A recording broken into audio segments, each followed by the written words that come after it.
ಜಿಲ್ಲೆಯಲ್ಲಿ ಹೆಚ್ಚು ಹಾಪ್ಕಾಮ್ಸ್ ಮಳಿಗೆ ತೆರೆಯಲು ಕ್ರಮ ಅಧ್ಯಕ್ಷ ಆರ್ ಅಶೋಕ್.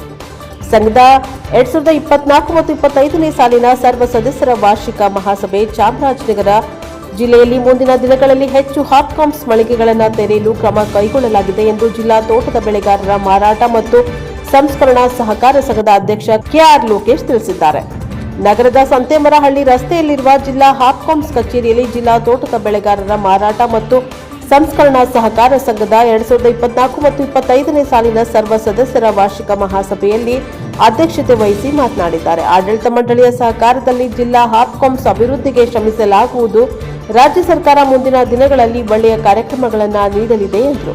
ಸಭೆಯಲ್ಲಿ ಉಪಾಧ್ಯಕ್ಷ ಬಿ ಶ್ರುತಿ ಕುಮಾರಸ್ವಾಮಿ, ನಿರ್ದೇಶಕರಾದ R Purushottam, Puttasubbappa, B Lokesh, MP Niranjanamurthy, Rajamma, KHF ಪ್ರತಿನಿಧಿ ಸೂರ್ಯಕುಮಾರ್, ತೋಟಗಾರಿಕಾ ಇಲಾಖೆ ಉಪನಿರ್ದೇಶಕ ಶಿವಪ್ರಸಾದ್, ಜಿಲ್ಲಾ ಹಾಪ್ಕಾಮ್ಸ್ ವ್ಯವಸ್ಥಾಪಕ ನಿರ್ದೇಶಕ ಬಿ ರವಿ, ಸಿಒ ನವೀನ್ ಹಾಗೂ ಸದಸ್ಯರು ಭಾಗವಹಿಸಿದ್ದರು. Bureau report Homma Nanjundanayaka, NK. ಏನು ಪ್ರಾರಂಭದಿಂದ ಏನು ಈ ಶುರುವಾಯಿತು ಆಕ್ಷೇಪಗಳು ಈ ಸಭೆಯಲ್ಲಿ ನಮಗೆ ಆಹ್ವಾನ ಪತ್ರಿಕೆಯನ್ನು ಮೊದಲಿದ್ದು ಆಹ್ವಾನ ಪತ್ರಿಕೆಗೆ ನಾವು ಮೊದಲೇ ಕ್ರಮ ತಗೊಂಡು ನಾವು ಎಂಪಿಯವರು ಮಾತಾಡಿ ಕಳೆದ ಸಾರಿ ಇವ್ರುಗಳೇ ಆಹ್ವಾನ ಪತ್ರಿಕೆನ ಎಲ್ಲ ಪೋಸ್ಟ್ ಮಾಡ್ತಿದ್ರು ಸರ್.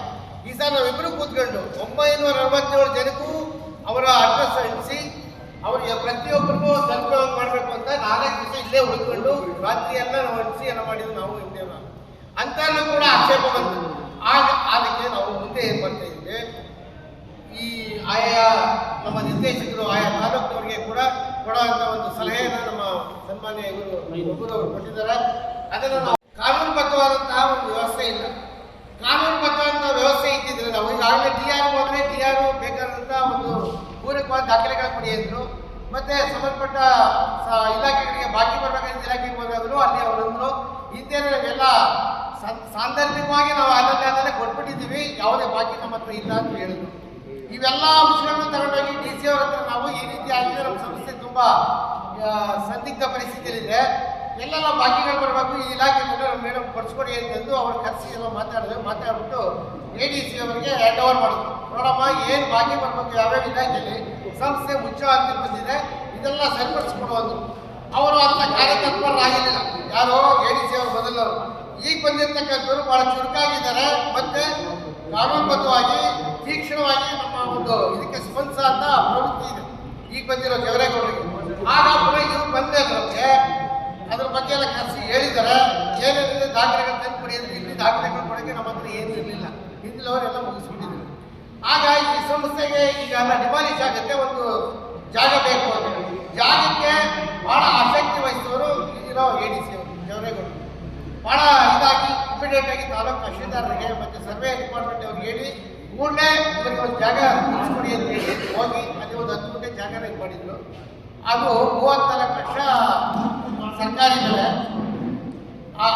ಸರ್ಕಾರಿ ಬೆಲೆ 10 ಗುಂಟೆಗೆ ಎಷ್ಟಾಗುತ್ತೆ ಅಂದರೆ 10 ಲಕ್ಷ ಚಿಲ್ಲರೆ ಆಗುತ್ತೆ. 10 ಲಕ್ಷದಲ್ಲಿ 50% ನಾವು ಕಟ್ಟೋದು ಅಂದರೆ 4,55,000, 5,45,000 ಕಟ್ಟಬೇಕಾಗುತ್ತೆ. ಅದನ್ನೆಲ್ಲ ಒಂದು ಸಾರಿಗೆ ಏನೇನು ಮಾಡಬೇಕು ಅಂತೆಲ್ಲ ನಾವು ಈಗಾಗಲೇ ಇದು ಮಾಡಿದ್ವಿ. ಮಂಜೂರಾತಿ ಹಂತದಲ್ಲಿ ಇದೆ. ಅದು ಈಗ ಸ್ಕೆಚ್ ಕೊಟ್ಟಿರಲಿಲ್ಲ, ಹೋಗಿ ನಾವು ಸ್ಕೆಚ್ ಕೊಟ್ಟಿದ್ದೀವಿ. ತಹಶೀಲ್ದಾರ್ ಮತ್ತು ನಾವೆಲ್ಲ ಹೋಗಿ ಸ್ಮಾರ್ಟ್ ಮೈಜರ್ ಎಲ್ಲ ಮಾಡಿದ್ದೀವಿ. ಜೊತೆಗೆ ನಿಮಗೆ ಸೂಕ್ತ ಅನ್ನೋದಾದರೆ ಮಾಡಿ, ನಿಮ್ಗೆ ಬೇಕು ಇಲ್ಲ ಅಂದರೆ ಬೇರೆ ಯಾರು ಕೇಳ್ತಾ ಇದ್ದಾರೆ ಕೊಟ್ಬಿಡ್ತೀವಿ ಅಂತ. ಅದಕ್ಕೆ ನಮಗೆ ಸೂಕ್ತವಾಗಿದೆ ಅಂತ ಮೈಸೂರು ರೋಡಲ್ಲಿ ಒಂದು 10 ಗುಂಟೆ ಜಾಗನ ಈಗಾಗಲೇ ಇದು ಮಾಡಿದ್ದಾರೆ. ಇಷ್ಟೆಲ್ಲ ಆಸಕ್ತಿಯಿಂದ ನಾವು ಅದಕ್ಕೆ ನನಗೆ ತುಂಬ ಸಾಧಕರು ಇತ್ತೀಚೆಗೆ ಬಂದಂಥ ನಮ್ಮ MD ಅವರು, ಇವರು ತುಂಬ ಉತ್ಸುಕರಾಗಿ ಭಾಳ ಕೆಲಸಗಾರರು ಮತ್ತು ಅಷ್ಟೇ ಬುದ್ಧಿಜೀವಿಗಳು. ಎಲ್ಲ ಏನು ಯಾವ ಹಂತದಲ್ಲಿ ಏನು ಕೆಲಸ ಆಗಬೇಕು ಅಂತ ನಾವು ಮೆಡಿಕಲ್ ಕಾಲೇಜಿಂದ ಹಿಡಿದು DC ಅವರಿಗೆ, DC ಹಿಡಿದು KHFಗೆ ಏನೇನು ಇವೆಲ್ಲ ಕರೆಸ್ಪಾಂಡೆನ್ಸ್ ಮಾಡಬೇಕು ಅವೆಲ್ಲ ಮಾಡಿ ನನಗೆ ಜೊತೆಗೆ ಅವರು ಕೆಲಸ ಮಾಡ್ತಾ ಇದ್ದಾರೆ. ಮೊದಲವರು ಸಭೆಗಳಿಗೆ ಬರ್ತಿರ್ಲಿಲ್ಲ. ಮತ್ತು ನಮ್ಮ ಊರುಗಳಿಗೆ ಸಿಬ್ಬಂದಿಗಳಿಗೆ ವೇತನ ಕೊಡೋದಕ್ಕೂ 3-4 ತಿಂಗಳು ಅವರು ಸೈನ್ ಆಗ್ತಾನೆ ಅವರು ಬರದೇ ಇರೋಂಥ ಉದಾಹರಣೆಗಳು ಉಂಟು. ಆ ಕಾರಣಕ್ಕೆ ಇಲ್ಲಿವರೆಗಾಗಿರೋರು ಏನಾಗಿದೆ, ಈ ಒಂದು ಮಂದಗತಿಯನ್ನು ಬಿಟ್ಟು ತೀವ್ರಗತಿಯಲ್ಲಿ ಏನೇನು ಕೆಲಸಗಳಾಗಬೇಕು ಸಂಸ್ಥೆಗೆ, ನಿಮ್ಮೆಲ್ಲರ ಸಲಹೆ ಮೇರೆಗೆ ನಿಮ್ಮೆಲ್ಲರ ಒಂದು ಏನು ಈ ಸಂಸ್ಥೆ ಬೆಳೆಸಬೇಕು ಅನ್ನೋ ಒಂದು ಇದಿದೆ ಗುರಿ, ಆ ಗುರಿಗೆ ನಾವು ಸ್ಪಂದಿಸ್ತೀವಿ ಅಂತ ಈ ಒಂದು ಸಭೆಯಲ್ಲಿ ಘಂಟಾಘೋಷವಾಗಿ ಹೇಳೋಕ್ಕೆ ನಾನು ಇಚ್ಛೆ ಪಡ್ತೇನೆ. ಹಾಗೆ ಇನ್ನು ಈ ಥರ ಈಗ ವ್ಯಾನ್ ಒಂದು ಸುಮ್ಮನೆ ನಿಂತಿದೆ ಅನ್ನೋದು ವಿಚಾರ ಬಂತು. ವ್ಯಾನ್ ಅಂತ ನಾವು ಈಗಾಗಲೇ ಒಬ್ಬರು ಇವರಿಗೆ ಕೊಟ್ಟಿದ್ದು ಬಂಡವಾಳ ಕೊಟ್ಟಿದ್ದು 2 ದಿವಸ ವ್ಯಾಪಾರ ಮಾಡಿ ಅವರು ನಿಲ್ಲಿಸ್ಬಿಟ್ರು. ಆ ನಂತರ ಅವ್ರು ತಂದ್ಮೇಲೆ ಆ 30,000 ಅವ್ರು ಕಟ್ಟದೆ ಕೊನೆಗೆ ಅವ್ರ ಸಂಬಳದ ಜಮಾ ಆಗ್ಬಿಟ್ಟು ಹಾಗೆ ಅಂಥ ಪರಿಸ್ಥಿತಿ ಬಂದಾಗ ನಾವು ಇಲ್ಲಿ ಕಾನೂನಾತ್ಮಕವಾಗಿ ನಾವೇನು ಮಾಡೋಕ್ಕಾಗಲ್ಲ.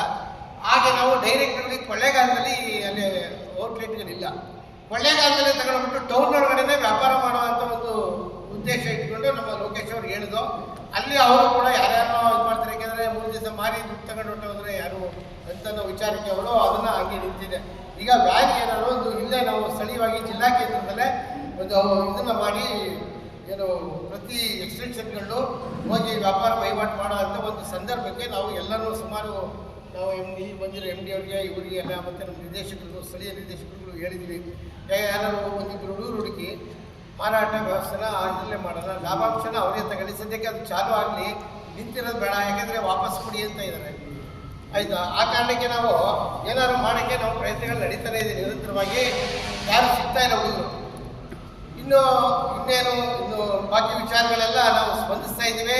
ದಿನನಿತ್ಯ ನಾವು ಈಗ MD ಅವ್ರು ಬಂದಮೇಲೆ ಇದು ಮಾಡ್ತಾ ಇದ್ದೀವಿ. ನೀವು ಹೇಳ್ದಂಗೆ ಇವ್ರು ಹೇಳ್ದಂಗೆ ಇಲ್ಲಿ ನಮಗೆ ಹಾಪ್ಕಾಮ್ಸು ಡೈರೆಕ್ಟ್ಗಳು ದಿನನಿತ್ಯ ಏನು ನಡೀತಿದೆ, ರೈತರ ಪರವಾದ ಒಂದು ಇದು ಹಾಕಬೇಕು ಅಂದರು. ಅದ್ರ ಬಗ್ಗೆ ಈಗಾಗಲೇ MD ಅವ್ರಿಗೆ ನಾವು ಮಾಡ್ತಾರೆ, ಯಾಕೆಂದರೆ ನಮಗೆ ವಿಶ್ವಾಸ ಇದೆ. ಕಚೇರಿ ಭಾಗ ಕಚೇರಿ ಭಾಗ ಟೈಮಿಂಗ್ಸ್ ಹಾಕಿ ಕಚೇರಿ ಭಾಗ ಹೇಳಿದ್ವಿ ಬಂದಮೇಲೆ ಎಲ್ಲ ನಡೀತಾ ಇದೆ, ಇವ್ರು ಬಂದಮೇಲೆ ಎಲ್ಲ ನಡೀತಾ ಇದೆ.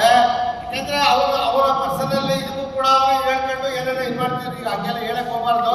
ಇನ್ನು ಮುಂದೆ ಎಲ್ಲ ಭಾಳ ಕ್ರಮಬದ್ಧವಾಗಿ ಭಾಳ ಇದಾಗಿ ಕರ್ತವ್ಯ ನಿರ್ವಹಿಸಿ ಅಂತ ಅವ್ರಿಗೂ ನಾವು ಹೇಳಿದ್ದೀವಿ. ನಾವು ಕೂಡ ನಿಮ್ಮ ಒಂದು ಅಪೇಕ್ಷೆಯ ಮೇರೆಗೆ ನಾವು ಹೆಂಗೆ ನಡ್ಕೋಬೇಕು ಅನ್ನೋದು, ನಾವು ಏನೇನು ಈ ಒಂದು ಸಂಸ್ಥೆ ಅಭಿವೃದ್ಧಿಗೆ ಬಳ ತೊಡಬೇಕು ಅದನ್ನೆಲ್ಲ ಮಾಡೋಕ್ಕಂತ ಒಂದು ವಿಶ್ವಾಸವನ್ನು ನಮ್ಮ ಮೇಲೆ ಇರಿಸ್ಕೊಳ್ಳಿ ಅಂತ ಹೇಳ್ತಾ ಈ ಒಂದು